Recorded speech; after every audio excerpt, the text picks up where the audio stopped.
Olá pessoal, meu nome é Luiz Henrique Galego Conte, eu sou da 48ª turma da Faculdade de Ciências Médicas da Santa Casa de São Paulo, sou formado em 2015 e entrei na faculdade em 2010. Né? Antes da faculdade, né, eu era um aluno normal, né?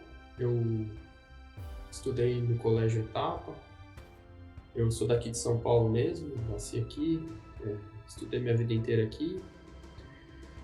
Minha família nasci na freguesia do Ó, na zona norte de São Paulo, e sou paulistano desde sempre. Assim, eu sempre gostei muito de ciências, assim, né, na infância, eu era muito curioso, e sempre tive bastante curiosidade para saber como que as coisas funcionam, como que a vida funciona. Gostava de saber, perguntava por que sempre das coisas. Né? Um pouco dessa curiosidade que foi me motivando a querer ser médico. Né? Lógico que eu sempre tive um apoio da minha família. Minha mãe achava a profissão muito bonita, ficava me incentivando, mas eu não tenho nenhum parente médico. Não tenho nenhum familiar que fez medicina antes de mim. Né? Na minha família eu fui o primeiro, por enquanto sou o único, porque minha irmã, meu pai, eles não são médicos, nem minha mãe. E assim, a minha mãe gostava da ideia, me incentivava. Né? Meu pai, apesar dele não ser médico, ele trabalhava bastante com a área da saúde, porque ele trabalha numa empresa ele trabalha na General Electric, então ele é engenheiro eletrônico dessa empresa.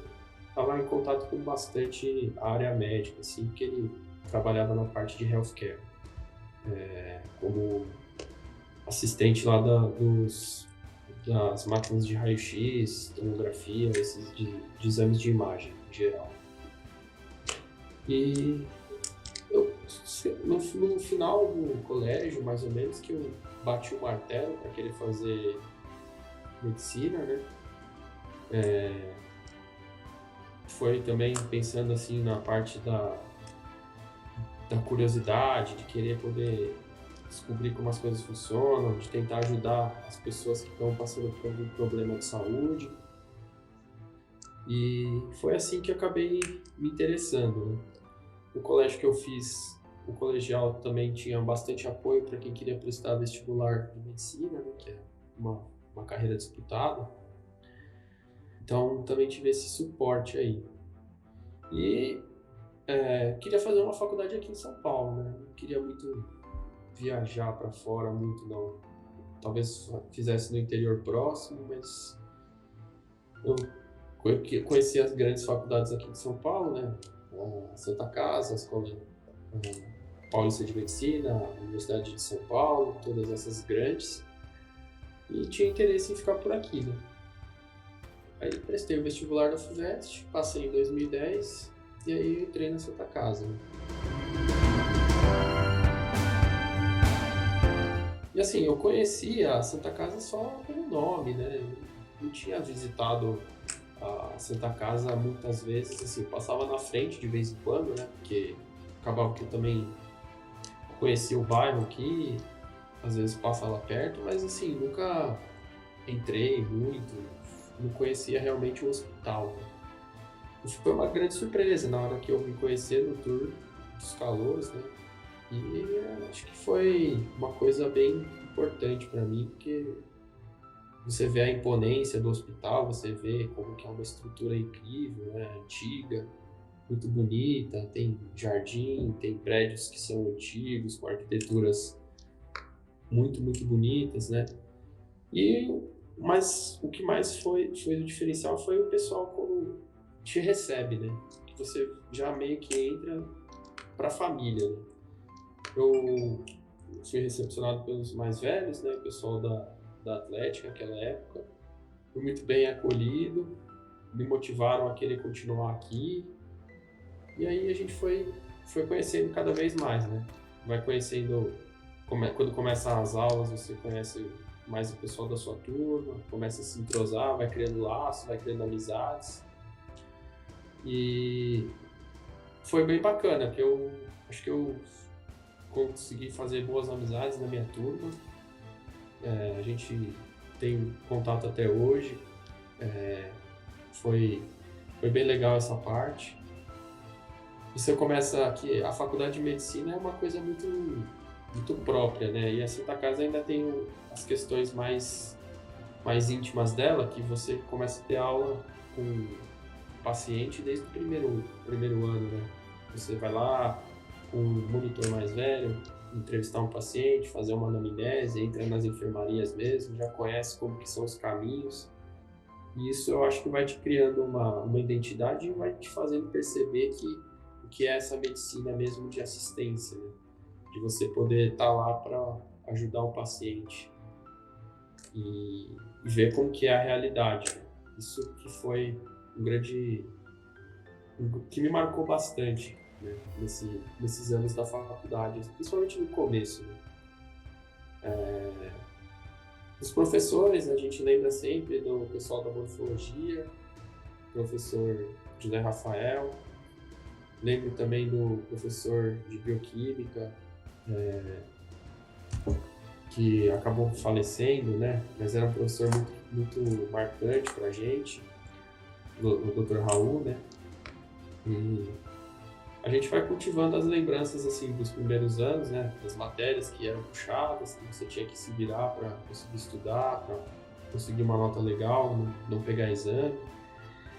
E das atividades também extracurriculares a gente se lembra sempre com muito carinho. Eu acabei participando da gestão da atlética, né? Eu pratiquei o beisebol, né, durante os anos da faculdade. Foi um time que me trouxe muitas alegrias, me trouxe muita responsabilidade, me ensinou um esporte que eu não conhecia muito, mas que é apaixonante. Acabei gostando bastante, acompanho até hoje e que me ajudou a trazer um pouco mais de disciplina, porque você tendo que conciliar a faculdade, esporte, sempre te traz um senso de disciplina maior, né? Porque você não quer fazer nada meia boca, então você acaba tendo que se esforçar sempre, conseguir conciliar, para não faltar em nenhum nem outro, né? Ainda mais um esporte mais diferentão, porque a gente tinha programa para ir treinar, tinha que ir no final de semana, ir para o interior de São Paulo, às vezes um lugar, então existia uma logística aí que se você ficasse sem se preparar, não ia dar certo, você não ia conseguir fazer ou não ia conseguir fazer direito. Eu participei de alguns projetos da Santa Casa, eu participava do projeto Santa Maluquice durante 2 anos. Eu acabei fazendo trabalhos científicos na residência, né? Eu publiquei 3 trabalhos durante a residência. Participei de congresso acadêmico, participei de congressos de ortopedia, né? Apresentando esses trabalhos já também. Eu acabei, graças à Santa Casa, conseguindo participar de alguns congressos, sim. Um sobre uma avaliação radiológica das fraturas do terço proximal do úmero, né? Uma parte ligada mais ao trauma, e outros 2 relacionados à infecção e a cultivo de bactérias que podem contaminar cirurgias de ombro e cirurgias ortopédicas, mas mais focadas no membro superior, né? Principalmente do ombro. É um trabalho até que a gente fez em conjunto com outras instituições e eu tive essa oportunidade de poder apresentar esse trabalho no Congresso Brasileiro de Ortopedia. Hoje eu sou médico ortopedista, né? Sou especializado em ombro e cotovelo. Também um pouquinho por causa do beisebol, né? Porque a gente acaba acompanhando, vendo as lesões dos arremessadores, fica com essa questão da curiosidade, vai indo atrás e acaba gostando das coisas, né?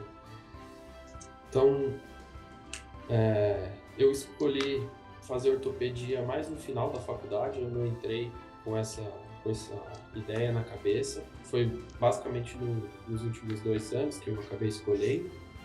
Eu acabei gostando mais das áreas cirúrgicas, né? Porque também tem aquela coisa de você fazer com as mãos, de você estar lá, resolver um problema, colocando a mão, né? Eu achava isso muito legal, uma coisa mais ativa. E eu escolhi ortopedia mais no internato por causa do colega, que também é especialista de ombro, o Dr. Caio Zamboni. ele me fez pensar de um jeito que a ortopedia era uma especialidade, né, que era muito resolutiva. As pessoas chegavam de um jeito, você acabava fazendo um procedimento lá e elas saíam andando, às vezes, saíam com a perna retinha, conseguiam melhorar a dor e poderiam ter uma chance de se recuperar da melhor forma. Eu achei isso bem interessante.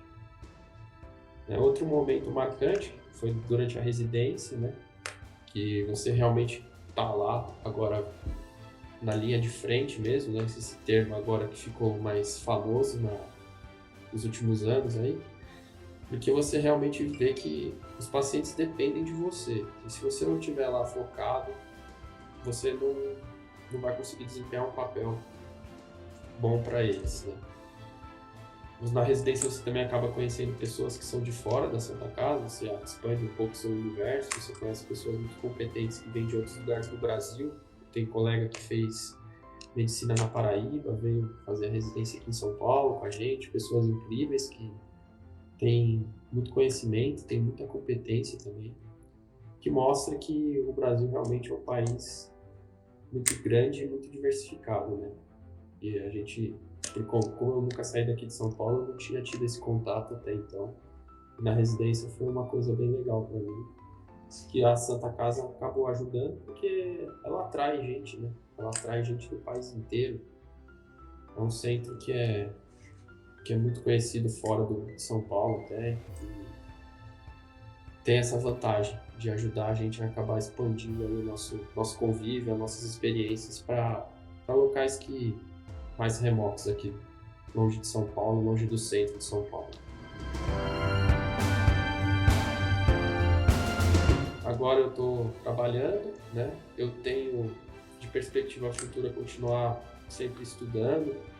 Eu tenho o intuito de fazer mestrado, continuar um pouquinho a carreira acadêmica, porque eu gosto de tentar ensinar, eu gosto um pouco desse aspecto, de tentar passar um pouquinho do que eu aprendi para alguém que queira. Eu acho que isso também faz um pouco parte do DNA da Santa Casa, uma pessoa que aprende na Santa Casa, quer ensinar alguém que está lá agora, que está querendo aprender, mesmo que seja um pouquinho, né, da sua vivência. Então, estou tentando ver um projeto de mestrado para começar a fazer aí nos próximos meses e continuar crescendo, né? A medicina é uma área que você tem que estar sempre atualizado. Cada semana eles desenvolvem uma técnica nova, sai um trabalho novo que é interessante, que você tem que ler, você tem que acabar vendo se aquilo lá faz sentido, se não é só uma análise de dados bruta, se faz parte daquilo da sua realidade, e tentar aplicar o que você achar que a ciência está fazendo sentido para aquela doença, para aquela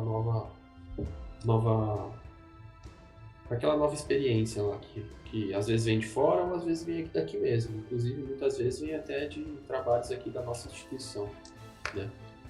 Eu sou muito grato pela faculdade, né? Eu sou um entusiasta dos alunos e gosto muito da instituição, né? Eu acho que fez um papel diferente, forma médicos diferentes, forma médico com um DNA humano, com aquela questão do assistencialismo, não só a parte científica, técnica, que ela é forte, ela tem que ser forte, mas a parte assistencial também é um dos pilares, sempre foi um pilar, e eu acredito que sempre será um pilar aqui dos alunos dessa nossa faculdade.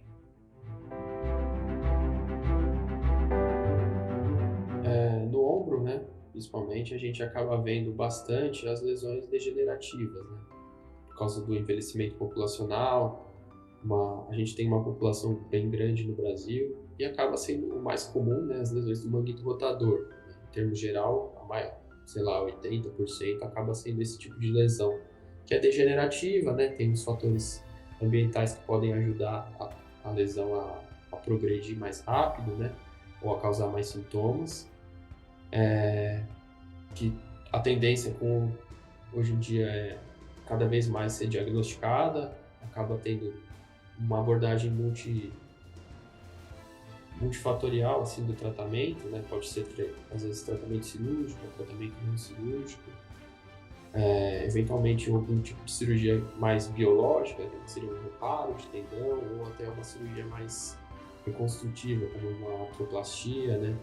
Uma cirurgia mais não tão biológica assim, né? Como as artroplastias, e elas têm crescido, né? Tem crescido também o grau de tecnologia envolvida nas técnicas, né? Hoje em dia a artroscopia já é uma técnica que está consolidada no país, cada vez mais ela é realizada. Também se desenvolve cada vez mais a artroplastia, né? Junto com métodos que hoje em dia trazem mais precisão e mais segurança no processo do cirurgião, com a ajuda dos robôs, também com a ajuda dos materiais que são desenvolvidos específicos para aquele paciente com aquela deformidade, o que individualiza bastante o atendimento, né? Não é uma tecnologia ainda muito disponível, mas cada vez mais ela está entrando e está sendo desenvolvido prótese para aquela pessoa, para aquele tipo de deformidade, para aquela pessoa que é diferente da outra que também precisa daquela cirurgia, mas que tem outro tipo de osso, outro formato, outra lesão. Então as coisas estão indo para esse caminho da individualização e com o auxílio de ferramentas mais mecânicas, né, robóticas, que você pode parametrizar melhor, tanto para a segurança do procedimento, para fazer um corte mais preciso, ou para você conseguir fazer um planejamento pré-operatório mais acurado, mais preciso. Quando você planeja uma cirurgia e você, com mais exatidão, sua chance de sucesso, de ter complicação cada vez menor, que é o que acaba sendo importante para o paciente. A prática esportiva aqui no Brasil, né, do futebol, acaba não tendo muita repercussão para o ombro, né, mais para joelho, né. Às vezes acaba acontecendo uma luxação de ombro ou outra, assim, durante o futebol, né, mas, por exemplo, aqui no Brasil a gente não tem tanto o beisebol como um esporte difundido, né, um esporte que muita gente pratica, que seria um esporte onde a gente já teria mais lesões no ombro e tanto no cotovelo, porque o estresse mecânico do arremessador também ele é muito sentido no cotovelo. Tem uma cirurgia que é muito feita nos Estados Unidos, que aqui no Brasil não é realizada porque a lesão é muito difícil de acontecer. Raros casos que acabam precisando ser operados aqui com a lesão do colateral medial, por exemplo, do cotovelo, que para um arremessador que perde esse ligamento, começa a causar dor e limitação, né? Ele não consegue performar no nível que ele está habituado e ele precisa reconstruir esse ligamento, que é uma cirurgia complexa. Existe uma reabilitação pós-operatória muito certinha, muito rigorosa, para ele poder voltar à atividade no nível que ele estava antes da lesão. Essa cirurgia aqui no Brasil com esse viés esportivo, assim, ela é mais difícil de acontecer. Acontece mais em algum lutador de jiu-jitsu que sofre uma lesão muito específica. Realmente não é tão comum assim que, por exemplo, uma lesão de joelho, uma lesão de menisco ou de ligamento cruzado, que é muito mais frequente aqui no nosso meio, até para o atleta amador. Né? O atleta amador, no final de semana, ele consegue sofrer essa lesão, ser operado e se reabilitar igual um atleta de alto desempenho de algum time grande, por exemplo. Mas as lesões degenerativas com o envelhecimento da população estão aparecendo bastante. As fraturas acabam aparecendo também, né? Porque uma das fraturas bem comuns do idoso, da população mais idosa, é a fratura do terço proximal do úmero, fratura de clavícula, que acaba aparecendo bastante para a gente que está operando, ou às vezes também não tratando de forma não cirúrgica em alguns casos. Bom, queria agradecer, né, a todos aqui pelo convite, né, muito bacana esse projeto da faculdade, né, que faz o ex-aluno, né, a falar um pouquinho da sua história. Eu já estou ficando mais velho, né, parecia que eu me formei ano passado, mas já faz um tempinho já, e eu estou vendo o pessoal mais novo chegando, pessoal que tem uma mentalidade muito muito própria, né? E é legal, é bacana você poder ser um pouco saudosista, conversar com essa galera que está chegando agora, ouvir um pouco da nossa história, do nosso período na faculdade, falar que a Santa Casa é e sempre será uma faculdade muito diferente, muito própria, uma grande instituição, uma das maiores da medicina do Brasil, sempre com a garra dos alunos, o empenho, vai se manter nesse posto, mas exige muita dedicação também, né? Você sempre tem que estar dando o seu melhor, se preocupando, e é uma faculdade muito, muito rica.